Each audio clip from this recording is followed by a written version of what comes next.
ಹೇಳಿ ಏನಾರು ಕೇಳಾಗಿದೆ. ವರ್ಷಗಳ ಕನಸು ಇಲ್ಲಿನ ಸೇತುವೆ ನಾಳೆ ಉದ್ಘಾಟನೆ ಆಗ್ತಾ ಇದೆ. ನಾನೇ ಅದಕ್ಕೆ ಶಂಕುಸ್ಥಾಪನೆ ಮಾಡಿದ್ದು. ಅದು ನನ್ನ ಕೈನಿಂದಲೇ ಉದ್ಘಾಟನೆ ಆಗ್ತಾ ಇರ್ತಕ್ಕಂಥದ್ದು ಭಾಳ ಸಂತೋಷದ ವಿಚಾರ. ಭಾಳ ದಿನಗಳಿಂದ ಬೇಡಿಕೆ ಇದ್ದಂಥದ್ದು. ಅದನ್ನು ಶ್ರೀನಿವಾಸ್, ನಮ್ಮ ಸರೋವರ ಶ್ರೀನಿವಾಸ್ ಅದನ್ನು ಮಂಜೂರು ಮಾಡಿಸಿದ್ದು ಸರ್ಕಾರ ಕೇಳಿ ನಾನೇ ಆಗ ಮುಖ್ಯಮಂತ್ರಿ ಆಗಿರುವಾಗ ಮಾಡಿದೆ. ಮತ್ತು ಈಗ ಮುಖ್ಯಮಂತ್ರಿ ಆಗಿರುವಾಗ ನಾನು ಉದ್ಘಾಟನೆ ಮಾಡ್ತಾಯಿದ್ದೆ. BJP ಅವ್ರ ಕಾಲದಲ್ಲಿ ಅದು ವಿಳಂಬ ಆಗೋಯ್ತು, ಏನೂ ಆಗಲಿಲ್ಲ.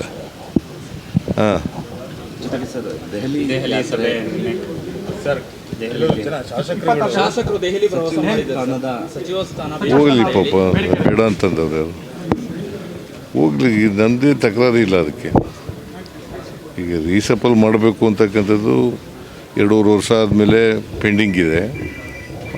ಮಾಡಿ ಅವ್ರು ಒತ್ತಾಯ ಮಾಡಿದ್ರೆ ಮಾಡಲಿ. ನೀವು ಕೂಡ ಬಹಳ ದಿನಗಳಿಂದ ಪುನರ್ರಚನೆ ಆಗಬೇಕು ಅನ್ನೋದು ಕೂಡ ಇತ್ತು, ಆದರೆ ಹೈಕಮಾಂಡ್ ಗ್ರೀನ್ ಸಿಗ್ನಲ್ ಕೊಡ್ತಾ ಇಲ್ಲ ಸರ್. ಇದು ಎಲ್ಲ ಒಂದು ಕಡೆ ಹಿನ್ನಡೆ ಆಗ್ತದೆ. ಅದಕ್ಕೆ ಬೇರೆ ಬೇರೆ ಈಗ 5 ರಾಜ್ಯಗಳ ಚುನಾವಣೆ ಬಂತು, ಬಜೆಟ್ ಇತ್ತು, ಹಾಗಾಗಿ ವಿಳಂಬ ಆಯಿತು.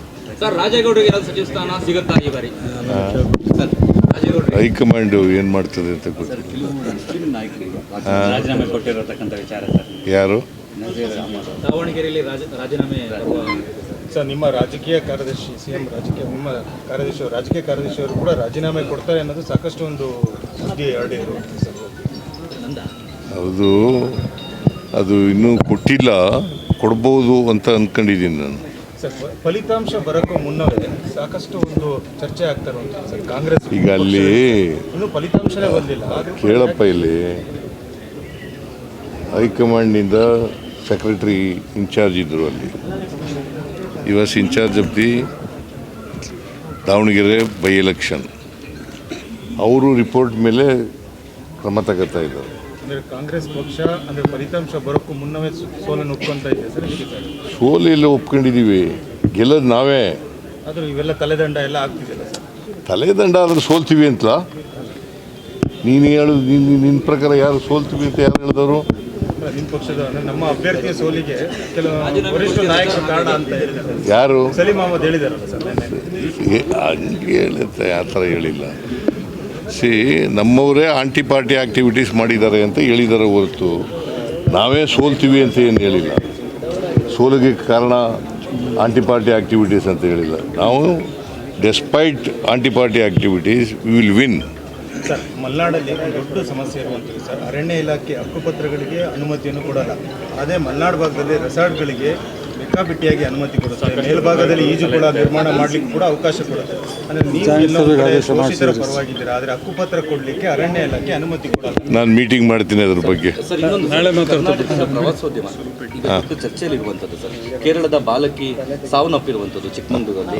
ಆದರೆ ಸರ್, ಕೇರಳ ಮೀಡಿಯಾ ಒಂದು ಪ್ರಶ್ನೆ ಇಟ್ಟಿತ್ತು ಸರ್, ಕರ್ನಾಟಕ ಸೇಫ್ ಅಲ್ಲ ಪ್ರವಾಸಿ ತಾಣವಾಗಿ, ಇಲ್ಲಿ ಯಾರು ಪ್ರವಾಸಿ ಯಾವುದೇ ರೀತಿಯ ಅಭಿವೃದ್ಧಿ. It is not correct. ಈಗ ಹುಡುಗಿ ಬಂದು ಯಾವುದಕ್ಕೆ ಸತ್ತಿದಳು ಅಂತ ಗೊತ್ತಿಲ್ಲ ನನಗೆ, ಅದು ಎಂಕ್ವೈರಿ ಆಗಬೇಕು.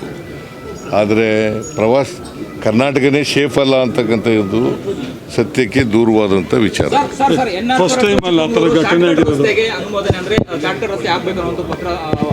ಹೌದು, ಅಗಲೀಕರಣ ಆಗಬೇಕು ಅಂತ ಅದಕ್ಕೆ ಈ ಸಾರಿ ಮಂಜೂರು ಮಾಡಿದ್ದೀವಿ, ದುಡ್ಡು ಕೊಟ್ಟಿದ್ದೀನಿ, ಅದಾಗತ್ತೆ.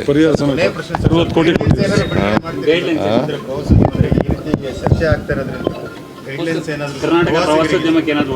ಒಂದು ಮೀಟಿಂಗ್ ಮಾಡ್ತೀನಿ.